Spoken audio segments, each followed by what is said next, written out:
दुनिया की एक बड़ी ताकत होने की दावेदार हम कह रहे हैं, ये मेंशन करते चले भारतीय जो हुकूमत है इसको कोरोना वायरस के मामले पर अपनी आवाम भी इसकी सड़कों पर निकल आई है और अपनी आवाम के हाथों ज़ेरे अताब आ गई है। भारतीय हुकूमत, मोदी हुकूमत जो है, मुसलमानों के बाद हिंदू में नरेंद्र मोदी के खिलाफ कर्फ्यू तोड़कर सड़कों पर निकल आए हैं। अरबों डॉलर की भारतीय आवाम के लिए इमदाद नरेंद्र मोदी माफिया खा गया है, क्योंकि भारत की कुछ मायनाज कंपनीज हैं और कोई बड़ी अमीर फैमिलीज़ हैं, रिच फैमिलीज़ हैं, जिन्होंने कि बड़ी जो है पैमाने पर इमदाद जो है वो भारतीय हुकूमत को, मोदी हुकूमत को दी है। अब कहा जा रहा है कि ये मोदी साहब जो है खुद हड़प कर गए हैं, आवाम तक नहीं पहुंचाई गई है, आवाम सरापा एहतजाज हैं। राना साहब से जान लेते हैं। राना साहब, ठीक है वहाँ पर अक़लियतों को तो तहफ़्फ़ुज़ है नहीं है किसी भी तरह से, लेकिन अपने जो लोग हैं वो अब सड़कों पर निकल आए हैं। कोरोना को लेकर के जो इमदाद थी वो भी मोदी हड़प कर गया। देखिए मदीहा, ये कुदरत के कुछ अमल हैं और कुछ ऐसी चीज़ें हैं जो इंसान के सामने आती हैं। मोदी ने भारत के अंदर मुसलमानों का कत्लेआम शुरू किया, मुसलमानों की शहरियत मनसूख करने का कानून पास किया गया, कश्मीरियों पर जुल्म की इंतहा की गई, हर वो काम किया गया जिससे मुस्लिम दुश्मनी सामने आई। अब जब वहाँ पे कोरोना वायरस आया, आपको पता है कि भारत छुपाता रहा इस मामले को, और हमने ही अपने प्रोग्राम में बहुत सी चीज़ें भी दिखाई, हमने तादाद भी दिखाई कि इनके फौजियों के अंदर किस तरह है। अब हुआ ये कि भारत ने, नरेंद्र मोदी ने जब बहुत सी इमदाद इकट्ठी की, बहुत सी वहाँ पे इंटरनेशनल जो मल्टीनेशनल कंपनी वहाँ पे काम कर रही थी, बैन अवी कोफ्तों की इन्वेस्टमेंट थी, उनसे भी पैसे लिए गए, बिजनेसमैनों से पैसे लिए गए। एक बहुत बड़ा फंड कायम करने के बाद अचानक मोदी साहब ने वहाँ पे कर्फ्यू लगा दिया और कोई प्लानिंग ना की। अच्छा, मुसलमान तो पिस रहे थे, वहाँ पे मुसलमानों ने क्या किया कि अपने पास से पैसे इकट्ठे किए और हिंदू घरानों में भी राशन भेजा। मुसलमानों ने, ये बाकायदा मौजूद चीज़ें कि हिंदू घरानों में भी राशन भेजा, एक इंसानियत, एक मुसलमान होने का सबूत दिया कि जब बुरा वक्त आए तो चाहे कोई किसी मज़हब से हो उसकी मदद करो। मगर नरेंद्र मोदी ने यह किया कि 3 दिनों में किसी एक घर में एक पानी की बोतल भी ना बेची, और रोज़ाना उन्होंने मीडिया पे आके ये कहना शुरू कर दिया कि इतना पैसा खर्च हो गया, क्योंकि नरेंद्र मोदी पे पहले भी इल्ज़ामात है, इसने अरबों नहीं खरबों रुपए खाए, उस स्कैंडल्स की तहकीकात भी हो रही, तो ये पैसा भी खा लिया। तो अब मुसलमानों से पहले हिंदू बाहर निकल आए और हिंदुओं ने वहाँ पर कर्फ्यू तोड़ा।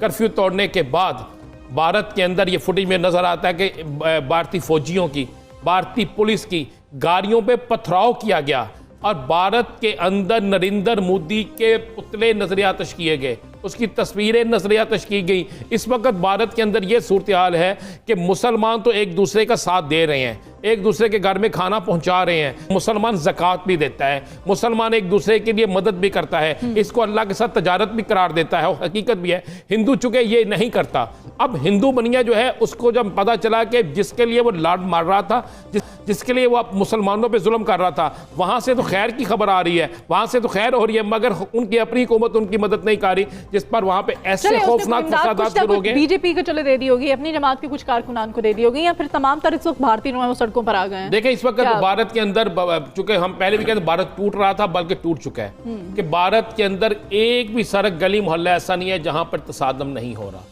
मीडिया उसे दिखाने से गुरेज कर रहा है, भारतीय मीडिया को हदायत है कि ना दिखाएं, लेकिन ये फुटेज सोशल मीडिया पे किसी न किसी तरीके से आ जाती है और वहां पर हिंदू अब खुद एहतजाज कर रहे हैं, और यहां तक हो गया है कि हिंदुओं ने अपनी इबादत गाहें, जो उनके मंदिर हैं, उनकी लूटमार भी शुरू कर दी है। वहां पर जो उनके गले शले पड़े होते थे, खाने को तो लूट मार तो करते, वो कहते हैं पत्थर की तो आप कर रहे हैं, हाँ, लेकिन हमें इंसानों को कुछ नहीं दे रहे। वहां पे लूटमार शुरू हो गई है, थानों के थाने खाली हो गए हैं, क्योंकि फौज वैसे पहले ही इनकी बुज़दिल थी, पहले ही फौज ने काम करने से इनकार कर दिया था, रजाकार भर्ती कर दिए गए थे जो फौज की जगह ड्यूटी दे रहे थे, अब वो भी भाग गए हैं। और भारत इस वक्त, भारत के अंदर कोरोना से बड़ी जो जंग शुरू हो चुकी है वो गुर्बत की जंग है, और गरीब जो हिंदू थे वो बाहर निकल आए हैं और उन्होंने अपनी ही हुकूमत के खिलाफ वो सब कुछ करना शुरू कर दिया है जो इससे पहले हुकूमत उनसे मुसलमानों के खिलाफ करवा रही थी। अच्छा, ये पुलिस और फौज के साथ लोगों की क्या रंजिश है, क्यों इनकी गाड़ियों पे क्यों पथराव किया जा रहा है? ये पुलिस और फोर्स जो है ये ज़बरदस्ती दुकानें बंद करा के, जब आप कर्फ्यू लगा के लोगों को घरों के अंदर महसूर करते हैं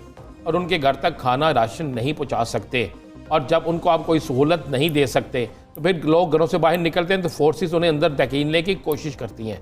तो इसी तसादम पे अब इन्होंने ये शुरू कर दिया। चूंकि ये हुआ ऐसा है कि ये जो एक फुटेज हम चल रही है, इस फुटेज में आप देखें कि पहले 3 ट्रक गुजरते हैं। ये 3 ट्रक जो है ये कहा जाता है ये राशन के ट्रक है, ये ट्रक सिर्फ एक दिखाने के लिए गुजरते हैं। अच्छा, ये 3 ट्रकों के पीछे बहुत बड़ी पुलिस है, जैसे इन 3 ट्रकों में राशन नहीं है, सोना है, या डॉलर्स हैं। तो जब जैसे लोगों को पता चलता है, लोग बाहर निकलते हैं, देखते हैं कि वो राशन के ट्रक खाली हैं, उसके बाद उस फोर्स पर पथराव शुरू कर देते हैं कि तुम लोगों ने हमारे साथ धोखा किया है। तो ये वहाँ पे हो रहा है। पुलिस और फौज जो उनके रजाकारी फौज है, उनके ऊपर भी पुलिस पथराव हो रहा है। लोग कर्फ्यू तोड़ के बाहर आ चुके हैं और भारत के अंदर हिंदू वर्सेस हिंदू एक लड़ाई शुरू हो गई है। जो लड़ाई इन्होंने हिंदू वर्सेस मुसलमान हमारे खिलाफ करने की कोशिश की थी मुसलमानों के, और अल्लाह की लाठी बेआवाज है और अल्लाह ने इनसे इन्हीं का इंतकाम लिया है कि हिंदू अपने ही हिंदुओं के खिलाफ अब खड़े हो गए। और मोदी की जो साजिश थी वो बुरी तरह नाकाम हो गई। मोदी चाहता था कर्फ्यू लगा के, हकीकत में जो